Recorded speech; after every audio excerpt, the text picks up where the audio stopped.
بسم اللہ والحمد للہ والصلاة والسلام علی رسول اللہ اما بعد فاعوذ باللہ من الشیطان الرجیم بسم اللہ الرحمن الرحیم۔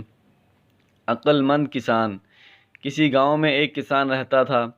وہ صبح سے شام تک کھیتوں میں کام کرتا تھا، کھیتوں کی مکمل پہرہ داری کرتا تھا، مگر جب فصل پک کر تیار ہو جاتی تو گاؤں کا سردار اس کی ساری فصل زبردستی لے لیتا اور اسے تھوڑا سا حصہ دے دیتا۔ کسان اور اس کی بیوی کی بڑی مشکل سے گزر بسر ہو رہی تھی۔ ایک دن کسان کھیت میں کھدائی کر رہا تھا، بے خیالی میں وہ زیادہ زمین کھود گیا۔ اچانک ہی اسے محسوس ہوا کہ زمین کے اندر کچھ ہے۔ اس نے بڑی مشکل سے وہاں سے ایک صندوق نکالا۔ وہ بڑا حیران ہوا۔ اس نے صندوق کھولا، اس کی خوشی کی کوئی انتہا نہ رہی۔ صندوق ہیرے اور جواہرات سے بھرا ہوا تھا۔ اس نے سوچا کہ اس بات کا علم گاؤں کے سردار کو نہ ہونا چاہیے، ورنہ وہ اس کو زبردستی چھین لے گا۔ وہ خزانے کو چھپتے چھپاتے گھر لے گیا۔ اس نے اپنی بیوی سے پوچھا، اس دولت کو کہاں چھپایا جائے؟ بیوی نے جواب دیا، اس کو ہم صحن میں دفن کر دیتے ہیں۔ کسان نے ایسا ہی کیا۔ کچھ دیر بعد اس کی بیوی کہنے لگی، میں پانی بھرنے جا رہی ہوں۔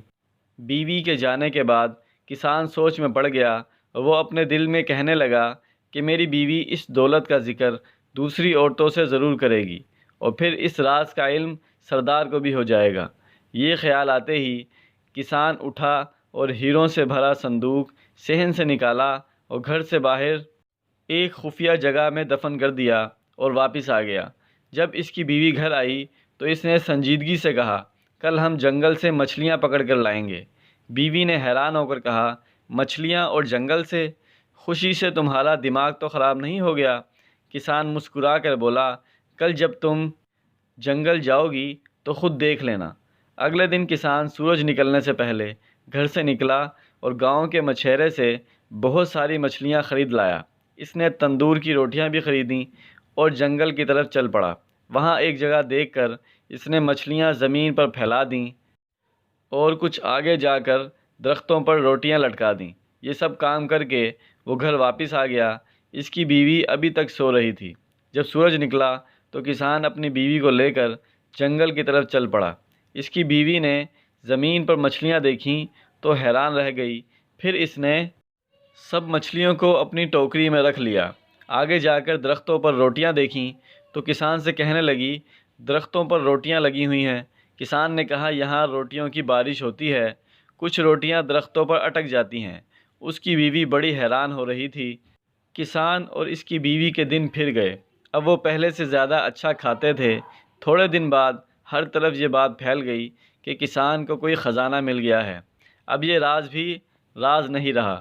ہر کوئی جانتا تھا کہ خزانہ اس نے گھر کے صحن میں چھپا رکھا ہے۔ پھر بھلا یہ بات سردار سے کیسے چھپی رہ سکتی تھی؟ پہلے اس نے کسان کی بیوی کو اور پھر کسان کو اپنے ہاں بلوایا۔ کسان جب سردار کے پاس گیا تو سردار نے کہا، کیا یہ بات سچ ہے کہ تمہیں ہیرے جواہرات سے بھرا صندوق ملا ہے؟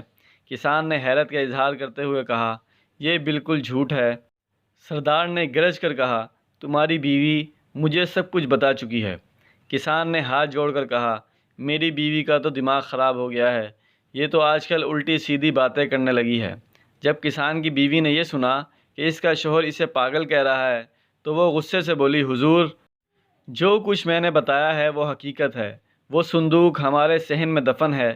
سردار نے خوش ہو کر پوچھا، یہ ہیرے جواہرات کا صندوق کس دن ملا تھا؟ کسان کی بیوی نے کہا، اس دن ملا جس کے اگلے دن ہم جنگل سے مچھلیاں پکڑنے گئے تھے۔ یہ سچ ہے، یہ وہ دن تھا جب آسمان سے پکی ہوئی روٹیوں کی بارش ہوئی تھی۔ یہ عورت تو واقعی پاگل ہے، سردار نے مسکراتے ہوئے اپنے ساتھیوں سے کہا۔ لیکن سردار کے ایک خادم نے سردار کے کان میں کچھ کہا۔ سردار نے اپنے خادموں کو حکم دیا کہ کسان کے گھر جاؤ اور صحن کھود کر خزانے کا پتہ لگاؤ۔ خادموں نے سارا صحن کھود ڈالا مگر وہاں انہیں کوئی خزانہ نظر نہ آیا۔ وہ سب واپس چلے گئے۔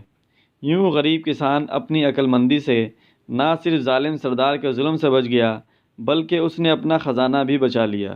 کسی نے ٹھیک کہا ہے کہ بے وقوف دوست سے عقل مند دشمن بہتر ہے، کہ وہ آپ کو ہر وقت ہوشیار رکھے گا۔